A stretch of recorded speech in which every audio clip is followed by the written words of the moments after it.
How to journal full guide. To some people, journaling feels like a chore to you, but I can tell you from personal experience that it is not a chore and it's something to do freely whenever you feel like it. But it can be used as motivation to create a habit, which I have mentioned in a couple previous videos. Journaling can be used to improve your life.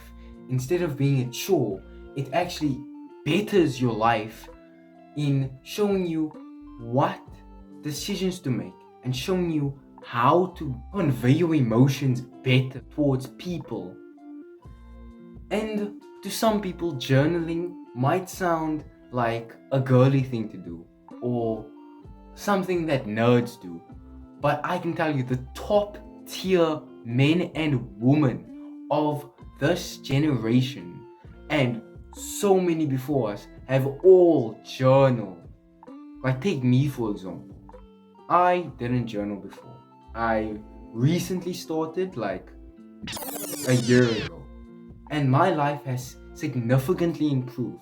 Here and there, I might have taken a break, I might have fell off on it, but I got right back on it and I sticked with it till today. I still journal every day. Or let's be honest, I try to journal every day. When I was growing up, I never really conveyed my emotions. I would say stuff, make a joke here and there, but I would never really convey how I felt.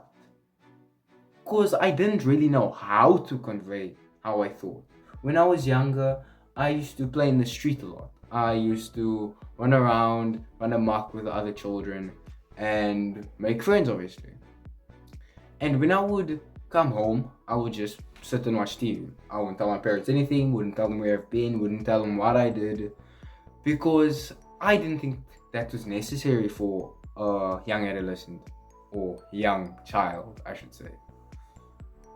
But as I grew older, I realized that my emotions are holding me back from being a better person. So I decided to start journaling, which was one of the best decisions of my life.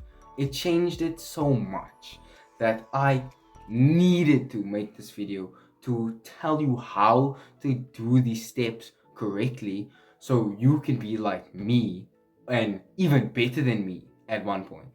Journaling also allowed me to be more confident in myself and being more authentic with other people by not being a facade of myself, but really being authentic with everybody I interact with. And I'm still somewhat shy when it comes to talking to people, but as you can see, I'm clearly working on that. This also allowed me to have a more clear mind during all day because I'm not lingering on thoughts anymore. I wrote them down this morning, obviously, so I don't have extra thoughts blocking me from doing what I do best. This no BS full guide to journaling is gonna show you the practical steps to take for journaling, because most people use technology, most people use the iPad, most people write the notions, write it randomly on a piece of paper. That does not work, and this guide is gonna show you how to do it properly.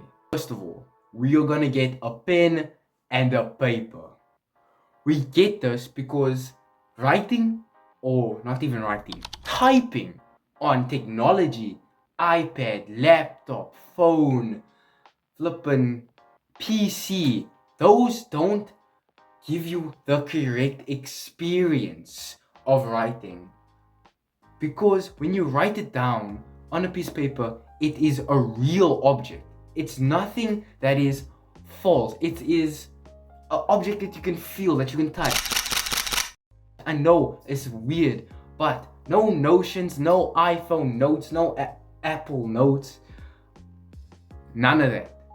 We are gonna use pen and paper. Secondly, we are gonna take that pen that we need and write on the top of the page the date. Then we might as well write the topic as well. So we write the date, the topic, and then we just write. We do the heading and the date to get some sort of structure. I know me, I am very unorganized. If you were to look in my room, it's a mess. But I clean it up for certain occasions, you know. But for in a journal, you need to be organized. I made that mistake by not following this rule that I made. And my older book, is a mess. You should see here. This is messy. You do not want this. You want it more organized and more professional looking for future you to look at with clean eyes. And obviously you want your future self to be able to read what you wrote. Thirdly, we're gonna sit back, put the book and the pen down, open it to where you started, and read what you wrote. That is one of the most important steps. Reading what you have written down to get an understanding of what emotion that you have just spilled all over the book, and reading it puts you in that state of mind that you were in while you wrote it. It could be a day or a week after you wrote it, but it is really important that you read it over. Doesn't matter when, just read it over, because it will put you in that mindset. See what you've done, and writing and reading will significantly improve your speech, your conversation.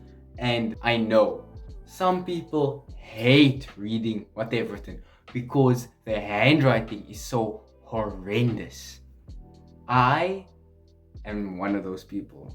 Gotta admit, I hate reading what I've written because my handwriting is sloppy at best. So, for the journaling, that's why I said you needed to be more neat and more organized so you'll be able to read it. But we read it to get a bit to understand how we felt during those times. You can read it a week, a month, even a day.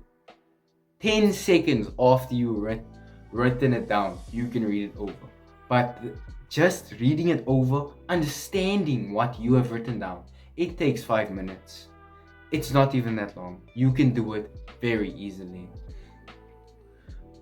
But you need to do it. Doesn't matter when, doesn't matter how. Get pen, paper, write, read. All you need to remember. That was the conclusion of another banging video. Hope you'll see y'all in the next one. Hopefully that helps you in your self-improvement journey. And goodbye.